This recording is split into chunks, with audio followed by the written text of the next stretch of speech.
In the Corps of Engineers, we use the framework of good to great. And the beginning part of that says get the right people on the bus and in the right seats on the bus. There are uniquenesses of people that make them a lot better for one seat than another. It isn't a cookie cutter. What happens at the Human Resource Command is they get slots to fill. And so they have a population. And like now, one of the big things, for better or for worse, is when's the last time you deployed? That would be maybe a factor. But to me, that wouldn't be the biggest factor of whether I put you in that particular job or not. It would be, what do you bring to that job? Because just because you haven't deployed, when we send you over, if it's in the wrong job and you can't really deliver in that, I don't care how long it's been since you deployed, you're not in the right seat of the bus. That's where you got to really be careful, that you don't make some criteria that are kind of cookie cutter so that everybody thinks it's fair. Life isn't fair. Life is based on skills and talents. I tell a little story about a rabbit and a duck that go to school. On the jumping class day, the duck is not very good at it, the rabbit's great at that. On the swimming day, the rabbit's not very good at that, and the duck is great at that. That's what it means if you put somebody in the right talent. And if you have somebody that's very talented in an area, with a little more training, they get ultra talented. I mean, they build upon that, where someone else, you could work all day on it. And probably with me, if it was math, I could get better quick. If it's English, you're going to have to work at it. We have some data at our Human Resources Command, and when your assignment officer looks in your file, they can see the assignments you've had. And if they're been around a long time, they can infer, like if you've been an executive officer for an air assault battalion, if you have served in an air assault battalion, you probably know what's underneath that. But what we like to do is capture from the officer first, what's underneath that?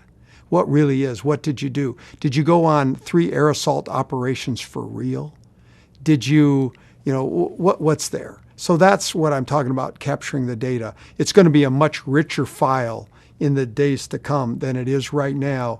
And I think here's the ultimate goal. The dream for me is that assignment officer will have much less to do with that assignment, and the marketplace will determine that assignment.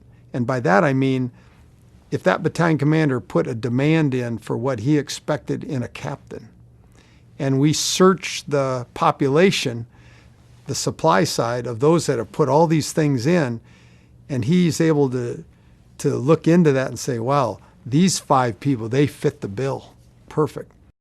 Green Pages is really, I think, the framework in which we're going to capture this data.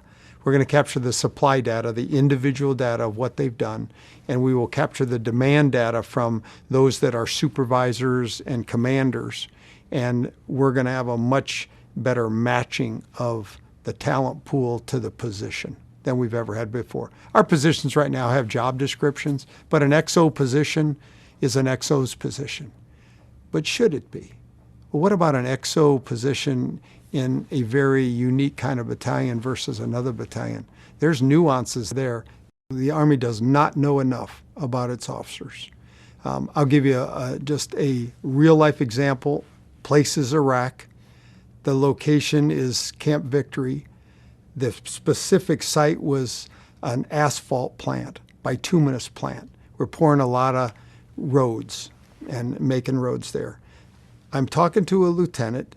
He is running an asphalt machine. I mean, it looks like a cockpit of an airplane, and trucks are coming underneath, and we're dumping asphalt into them, and they're going to go put it on the road.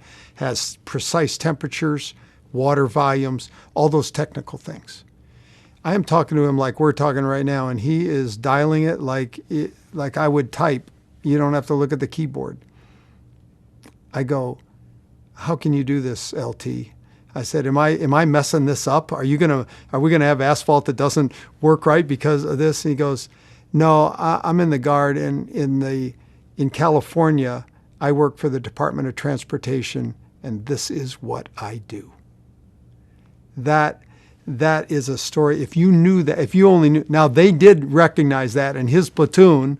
That job was not for a lieutenant to do, but they saw that talent and they put him in there because he was an expert at it. I think a lot of our officers have those things that are kind of hidden.